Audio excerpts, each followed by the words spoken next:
আসসালামু আলাইকুম প্রিয় দর্শক, আপনার পরিচয় দিয়ে প্রশ্ন করুন। ওয়ালাইকুম আসসালাম। আমি আশরাফ সিদ্দিকী সাভার থেকে বলছিলাম। জি বলুন। আমার দুটি জিজ্ঞাসা শাইখের কাছে। প্রথম জিজ্ঞাসাটি হচ্ছে যে এই মসজিদের মাইকে যখন আজান দেওয়া হয়, আজানের শব্দটা বাড়ানোর জন্য বিভিন্ন ফ্ল্যাট অ্যাপার্টমেন্টের ছাদের উপরে সেই মাইকটা দেওয়া হয়, সেই ক্ষেত্রে কি ওই বাড়ির মালিক সেই সোয়াবটা পাবেন কিনা? আচ্ছা। আর দ্বিতীয় জিজ্ঞাসাটি হচ্ছে যে আমরা যখন আমাদের মৃত মা বাবার জন্য দান করি, এটা কি তারা সাথে সাথে পায়? আর পেলে মানে সেই দানের স্থায়িত্ব বা শাস্তি কতদিন পর্যন্ত বন্ধ থাকে, সাহেব যদি বলতেন। আসসালামু আলাইকুম। ধন্যবাদ আপনাকে। দুটি গুরুত্বপূর্ণ প্রশ্ন আপনি করেছেন। প্রথম প্রশ্ন, মসজিদের মাইকের আজান বেশি শব্দে ছড়িয়ে পড়ার জন্য বাড়ির ছাদে দেওয়া হয়, এতে কি বাড়ির মালিক কোনো সওয়াব পাবেন? হ্যাঁ, অবশ্যই সওয়াব পাবেন, যেহেতু ভালো কাজে সহযোগিতা করেছেন।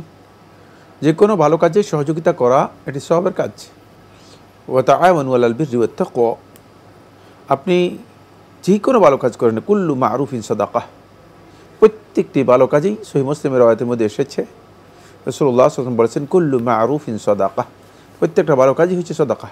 সুতরাং যে ভালো কাজটি আপনি করেছেন, যে যাতে করে মানুষের আওয়াজ, আজানের আওয়াজটা মানুষের সকলের কাছে পৌঁছে এবং সবাই জামাত এবং সলাতে অংশগ্রহণ করতে পারে, তাহলে এই ভালো কাজটি অবশ্যই তিনি সওয়াব পাবেন, কোনো সন্দেহ নেই। আরেকটি প্রশ্ন করেছেন, মৃত মা বাবার জন্য যে দান করা হয়, সেই দানের সওয়াব কি মা বাবার সাথে সাথে পেয়ে যান? হ্যাঁ, তাদের আমলনামার সাথে সাথে ইনক্লুড হয়ে যায়।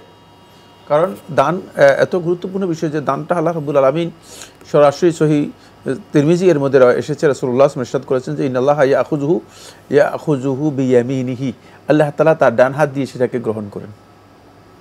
কত সম্মানজনকভাবে, কত মর্যাদাপূর্ণ বিষয়, কত বিশাল বিষয়, শুধু মর্যাদাপূর্ণ, কত বিশাল বিষয়। সুতরাং দানটা অত্যন্ত মর্যাদাপূর্ণ। ফলে একটি রাওয়ায়াতের মধ্যে এসেছে যে তারা এটা বুঝতেও পারেন, এতে তাদের আযাব, যদি বারযাখী হায়াতে কোনো আযাব থাকে, সে আযাব হালকা করে দেওয়া হয়। এবং তারা এটা বুঝতেও পারেন যে মানে তাদের জন্য মৃত ব্যক্তিরা, তাদের জীবিত সন্তান সন্ততি অথবা আত্মীয় স্বজন যারা আছে, তারা তাদের জন্য আল্লাহর সন্তুষ্টির জন্য দান করে যাচ্ছে, এটা তারা বুঝতে পারেন। তবে কিয়ামতের দিন তারা তাদের আমলনামায় তা একেবারেই সুস্পষ্টভাবে দেখতে পাবেন। তারা জিজ্ঞেস করবেন, ইয়া রব মা হাযিহিল হাসানাত, যে এই যে হাসানাতগুলো, এগুলো কিসের? মানে এগুলো তো আমি দেখতেছি আমি তো করিনি। তখন আল্লাহ রাব্বুল আলামিনের পক্ষ থেকে বলা হবে, হাযা লিইস্তিগফারিকুম ওয়া আওলাদিকুম, তোমাদের সন্তান সন্ততিরা তোমাদের জন্য আল্লাহর কাছে যে ক্ষমা প্রার্থনা করেছে অথবা তোমাদের জন্য যেই সদকা দান খয়রাত করেছে সেগুলো। সুতরাং এটা কিয়ামতের দিন পর্যন্ত তিনি জানতে পারবেন।